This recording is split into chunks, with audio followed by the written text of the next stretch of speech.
A Dinner at Poplar Walk by Charles Dickens. Read by Christian Dickinson. Mr. Augustus Minns was a bachelor, of about 40 as he said, of about 8 and 40 as his friends said. He was always exceedingly clean, precise, and tidy, perhaps somewhat priggish, and the most retiring man in the world. He usually wore a brown frock coat without a wrinkle, light inexplicables without a spot, a neat neckerchief with a remarkably neat tie, and boots without a fault. Moreover, he always carried a brown silk umbrella with an ivory handle. He was a clerk in Somerset House, or, as he said himself, he held a responsible situation under government. He had a good and increasing salary, in addition to some £10,000 of his own, invested in the funds, and he occupied a first floor in Tavistock Street, Covent Garden, where he had resided for 20 years, having been in the habit of quarrelling with his landlord the whole time, regularly giving notice of his intention to quit on the first day of every quarter, and as regularly countermanding it on the second. There were two classes of created objects which he held in the deepest and most unmingled horror. These were dogs and children. He was not unamiable, but he could at any time have viewed the execution of a dog, or the assassination of an infant, with the liveliest satisfaction. Their habits were at variance with his love of order, and his love of order was as powerful as his love of life. Mr. Augustus Minns had no relations, in or near London, with the exception of his cousin, Mr. Octavius Budden, to whose son, whom he had never seen, for he disliked the father, he had consented to become godfather by proxy. Mr. Budden, having realized a moderate fortune by exercising the trade or calling of a corn chandler, and having a great predilection for the country, had purchased a cottage in the vicinity of Stamford Hill, whither he retired with the wife of his bosom and his only son, Master Alexander Augustus Budden. One evening, as Mr. and Mrs. B. were admiring their son, discussing his various merits, talking over his education, and disputing whether the classics should be made an essential part thereof, the lady pressed so strongly upon her husband the propriety of cultivating the friendship of Mr. Minns in behalf of their son, that Mr. Budden at last made up his mind that it should not be his fault if he and his cousin were not in future more intimate.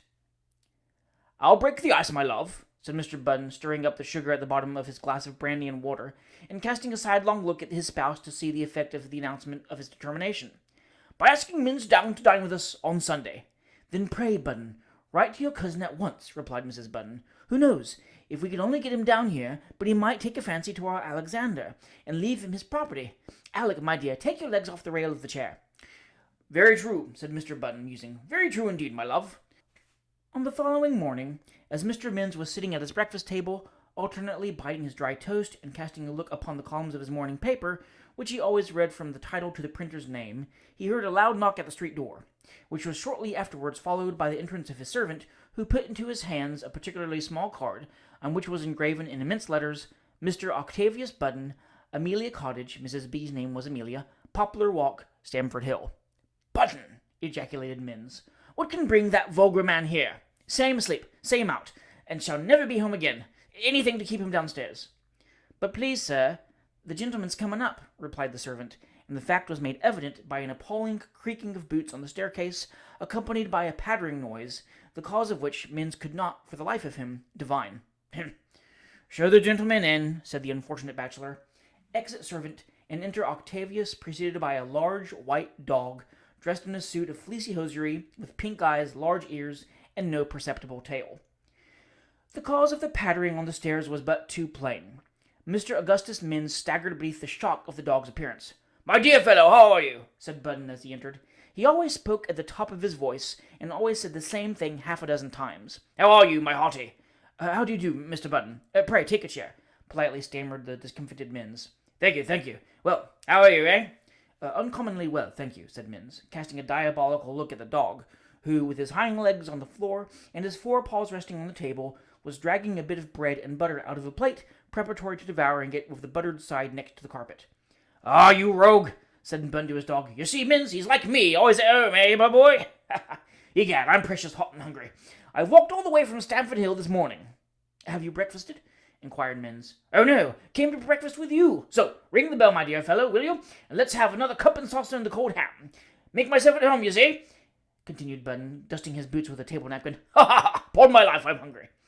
Minns rang the bell and tried to smile. I decidedly never was so hot in my life, continued Octavius, wiping his forehead. Well, but how are you, Minns? Upon my soul, you work capitally. Do you think so? Said Minns, and he tried another smile. Upon my life, I do. Mrs. B and what's his name, quite well? Alec, my son, you mean? Never better, never better. But at such a place as we've got at Poplar Walk, you know, he couldn't be ill if he tried. When I first saw it, by Jove, it looked so knowing, with the front garden and the green railings and the brass knocker and all that. I really thought it was a cut above me. Don't you think you'd like the ham better, interrupted Minns, if you cut it the other way? He saw, with feelings which it is impossible to describe, that his visitor was cutting, or rather maiming, the ham, in utter violation of all established rules. No, thank ye, returned Button with the most barbarous indifference to crime. I prefer it this way, it eats short. But I say, Minns, when will you come down and see us? You will be delighted with the place, I know you will. Amelia and I were talking about you the other night, and Amelia said, another lump of sugar, please, thank you. She said, don't you think you could contrive, my dear, to say to Mr. Minns in a friendly way, come down, sir, damn the dog. He's spoiling your curtains, Minns, ha ha ha. Minns leaped from his seat as though he had received the discharge from a galvanic battery. Come out, sir, go out, who? Cried poor Augustus, keeping, nevertheless, at a very respectful distance from the dog, having read of a case of hydrophobia in the papers of that morning. By dint of great exertion, much shouting, and a marvellous deal of poking under the tables with a stick and umbrella, the dog was at last dislodged, and placed on the landing outside the door, where he immediately commenced a most appalling howling, at the same time vehemently scratching the paint off the two nicely varnished bottom panels, until they resembled the interior of a backgammon board. A good dog for the country, that, coolly observed Button to the distracted Minns, but he's not much used to confinement. But now, Minns, when will you come down? I'll take no denial, positively. Let's see, today's Thursday. Will you come on Sunday? We dine at 5. Don't say no. Do.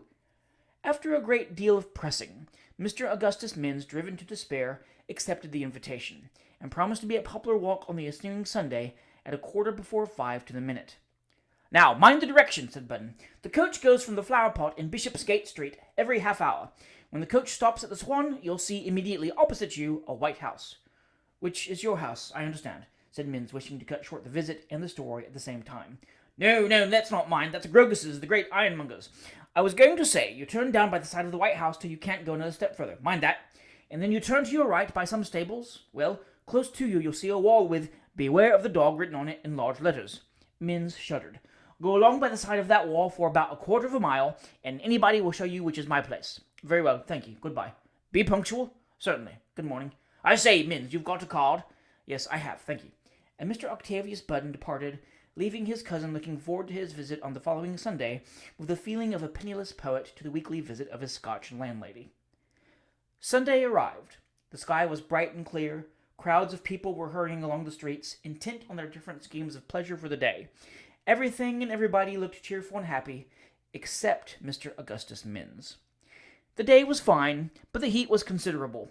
When Mr. Minns had fagged up the shady side of Fleet Street, Cheapside, and Three Needle Street, he had become pretty warm, tolerably dusty, and it was getting late into the bargain. By the most extraordinary good fortune, however, a coach was waiting at the Flower Pot, into which Mr. Augustus Minns got, on the solemn assurance of the cad that the vehicle would start in 3 minutes, that being the very utmost extremity of time it was allowed to wait by Act of Parliament. 1/4 hour elapsed, and there were no signs of moving. Minns looked at his watch for the 6th time. "Coachman, are you going or not?" bawled Mr. Minns, with his head and half his body out of the coach window. "Directly, sir," said the coachman, with his hands in his pocket, looking as much unlike a man in a hurry as possible. "Bill, take them clothes off."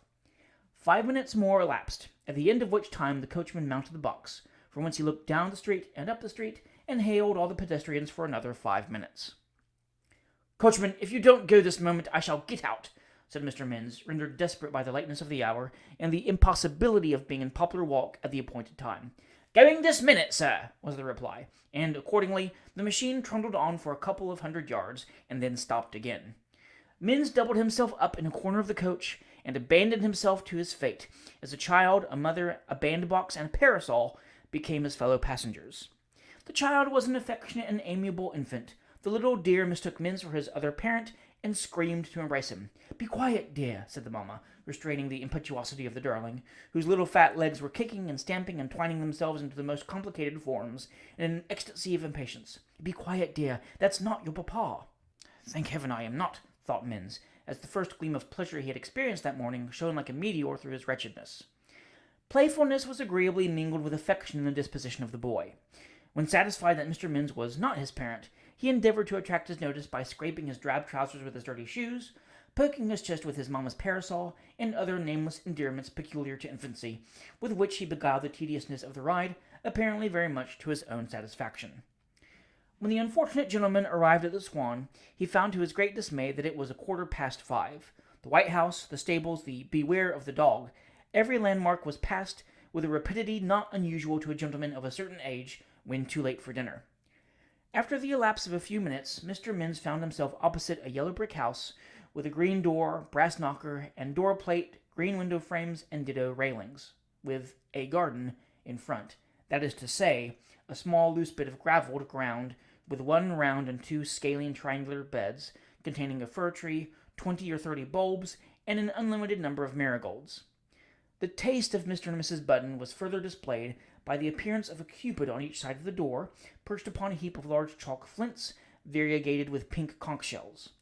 His knock at the door was answered by a stumpy boy in drab livery, cotton stockings, and high-lows, who, after hanging his hat on one of the dozen brass pegs which ornamented the passage, denominated by courtesy the hall, ushered him into a front drawing-room commanding a very extensive view of the backs of the neighboring houses.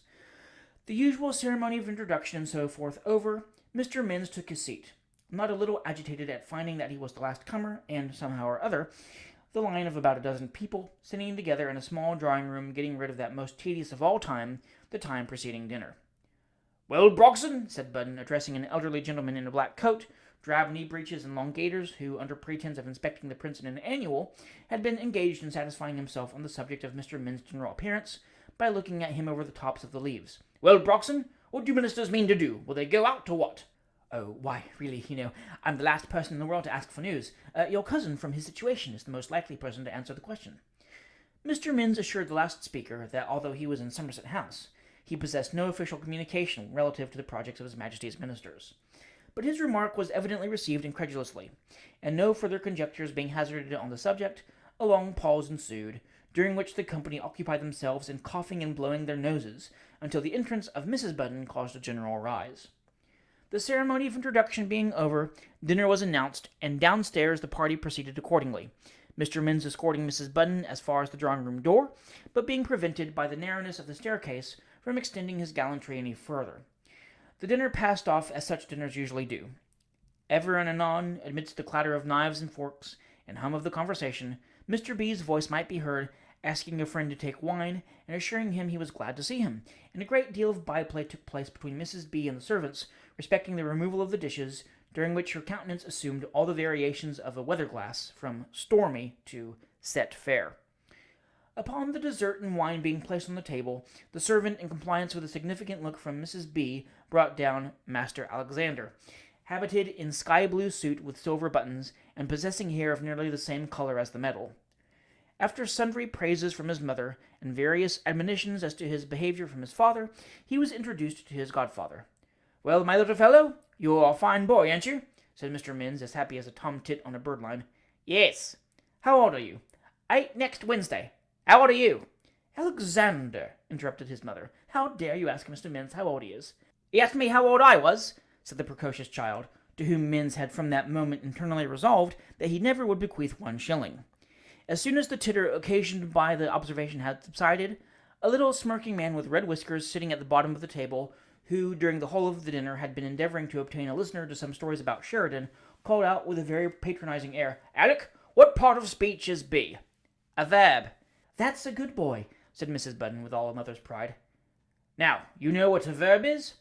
"A verb is a word which signifies to be, to do, or to suffer, as I am, I rule, I am ruled. Give me an apple, Ma." "I'll give you an apple," replied the man with the red whiskers, who was an established friend of the family, or, in other words, was always invited by Mrs. Button, whether Mr. Button liked it or not, "if you'll tell me what is the meaning of bee." "Bee?" said the prodigy after a little hesitation. "An insect that gathers honey." "No, dear," frowned Mrs. Button. B-double-E is the substantive. "I don't think he knows much yet about common substantives," said the smirking gentleman, who thought this an admirable opportunity for letting off a joke. "It's clear he's not very well acquainted with proper names." Gentlemen, called out Mr. Button from the end of the table in a stentorian voice and with a very important air, will you have the goodness to charge your glasses? I have a toast to propose. Here, here, cried the gentleman, passing the decanters. After they had made the round of the table, Mr. Button proceeded. Gentlemen, there is an individual present. Here, here, said the little man with red whiskers. Pray be quiet, Jones, remonstrated Button. I say, gentlemen, there is an individual present, resumed the host, in whose society I am sure we must take great delight, and the conversation of that individual must have afforded to everyone present the utmost pleasure. Thank heaven he does not mean me, thought Minns, conscious that his diffidence and exclusiveness had prevented his saying above a dozen words since he entered the house.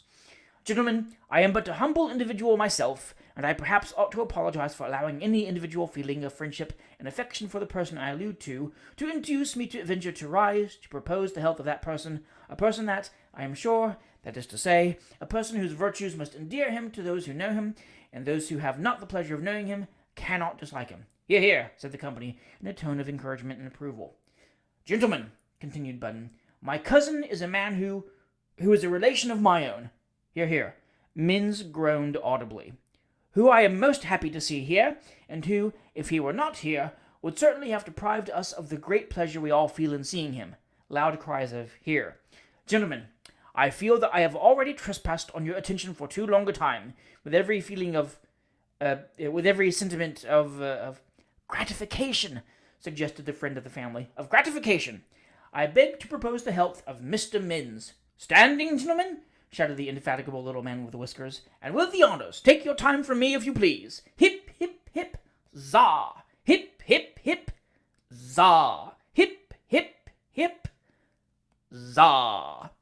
All eyes were now fixed on the subject of the toast, who, by gulping down port wine at the imminent hazard of suffocation, endeavoured to conceal his confusion.